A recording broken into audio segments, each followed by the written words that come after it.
Good days, Project 500 good days. I mean, we are supposed to, they're just, I was just saying that the guy that was at this celebration here, he's kind of Terry Townsend, he's one of my junior high school buddies. And when I first came to Champaign in junior high, he's one of the first people that embraced me. He's one of the coordinators and organizers of the events.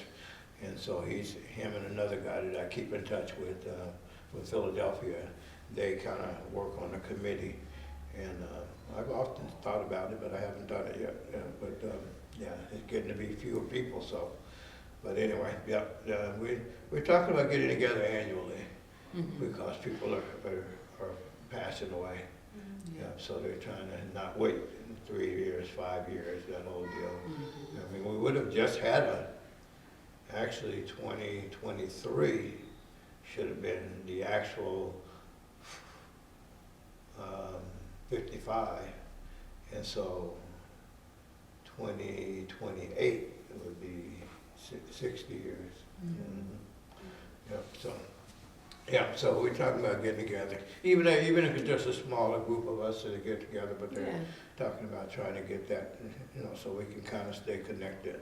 Because like I said, we all have been going to funerals lately, and that's how we've been meeting. That's how our reunions have been. And it's kind of like family, our families. It's kind of like our families. We don't get together until somebody passes away. Wow, Deacon, man, thank you, man, that's incredible. I'm just learning so much. I'm just thankful that you just seriously took time to share so many of your personal stories and experiences. And yes, you are a part of a lot of instrumental things, and it's just incredible just to have known you, to know you, and just see how active you are now. You talk about Deacon Foster, I'm looking at you like, oh my goodness. Deacon Perkins he will stay late, he will clean up, he will drive, he will pick up people, he will do so many different things. And so just seeing that you just had that strong work ethic, and thank you to your father for serving, on behalf of our people and in this country and everything. So we just acknowledge him and his time of service. And what I really love is that the family unit was there, and you all invested in each other, and you all were present, and that spilled over into everything else that you invested into in your community, and we're beneficiaries You're right of about that. too. You're right about that. And I just listened to a message. Chris Brooks comes on WJLY on a talk program all the time, and he was talking about the family unit today, and he was talking about his family unit, and he says and he's, I think, maybe 50s, maybe 60 at this point. I don't know. Say mid to late 50s, I think. But anyway, he talks about the family unit on a program yesterday, and he was talking about the fact that his friends would come to his house, like we experienced that. Our friends would come to our house because they saw the connection that you're talking about, and they enjoyed being around it. Plus, my dad being a military man, we had all he would leave when the base cleared out there, recreations, baseball bats, boxing gloves, catcher mitts, first base, all the bats, all the balls, we had all of that at our house. We didn't feel like we were poor at all, ever, because of the fact that we always was blessed with stuff that my dad was always get blessed with stuff all the time when in the military. I mean, he was a civilian employee for the last, he was active for 18 years in civilian, he was in for 40. So 22 years of civilian employee, so he was kind of non-uniform, suit and tie. Yeah, he was on the general staff, so he is the highest ranking. You talk about my dad, and see, before that none of that meant anything to me, because I felt like he was that mean old ogre that I never could please. know, but now I appreciate what you're saying. I appreciate him. I talk about this kind of stuff that was there, that I knew was there, that I didn't want to honor at that time, because I was always, felt like there was always, and there was competition between us as boys, trying to jockey for positions, and all of that was always going on. You know, who's gonna shine dad's shoes? You know, so they can get a little pub. You know, get paid as a pub. Okay. You know, that kind of stuff. So, but he was a great dad, and we ate. This is what Chris Brooks talked about. We ate together. We prayed together. Every meal we ate, we prayed. I talk about my mom all the time. Let me come out after dinner.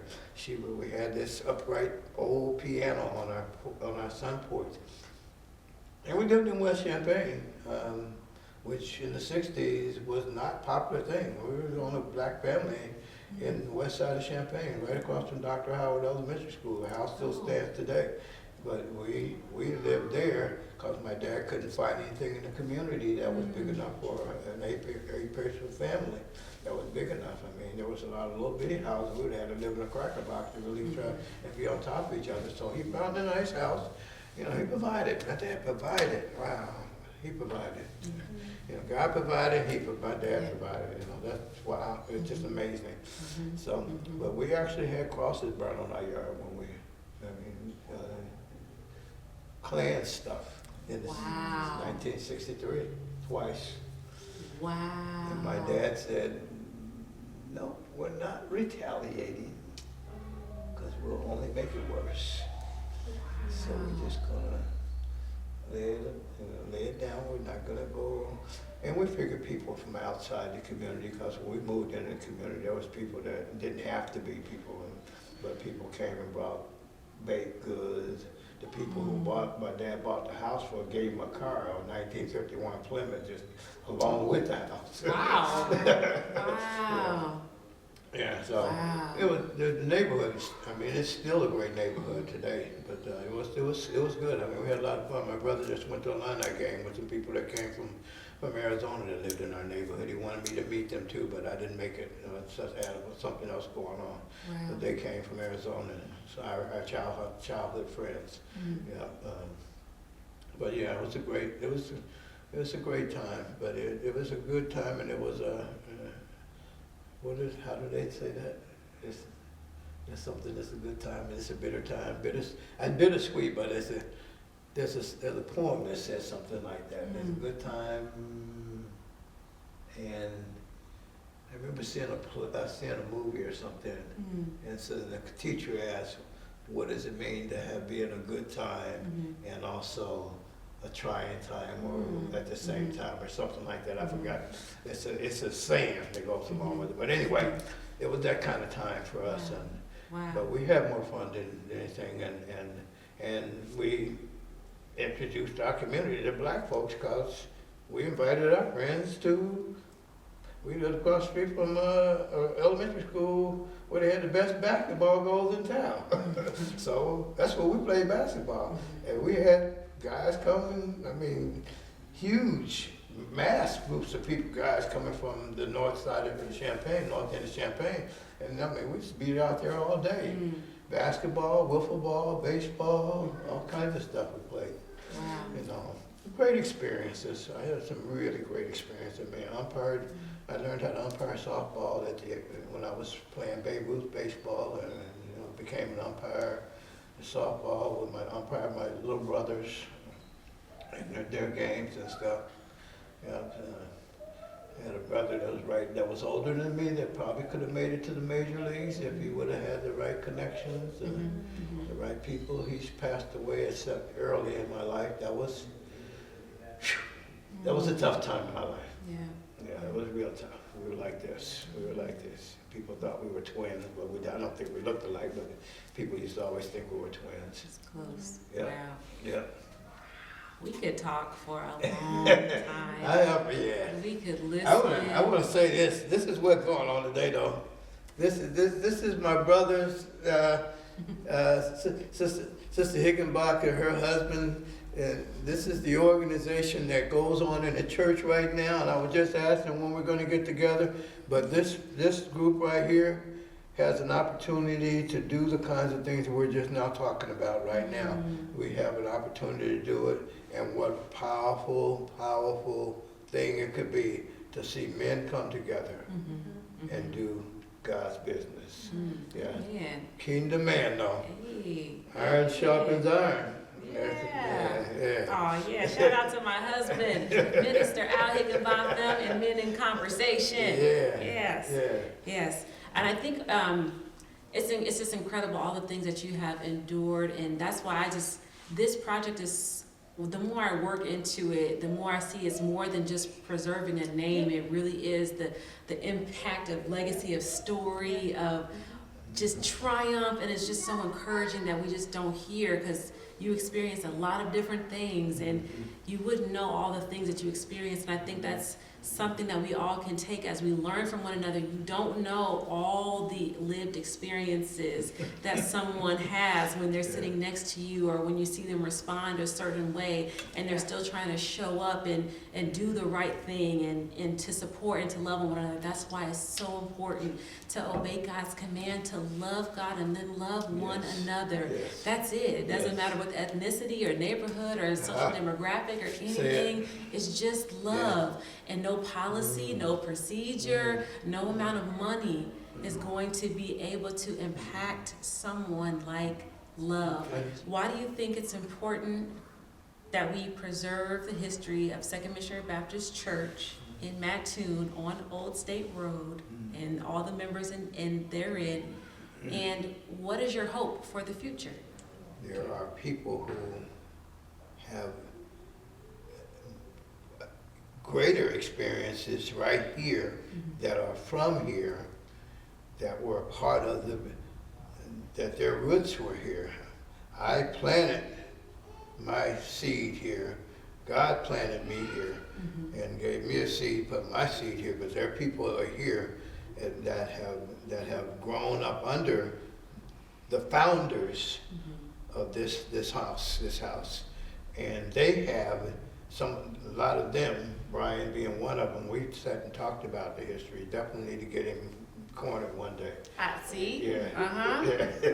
You definitely. I talked about that. Yeah. Okay. You definitely need to have it, because he sent me a picture recently on my phone of the old church, which used to be on 20th and Moultrie, where Pastor Young had his church.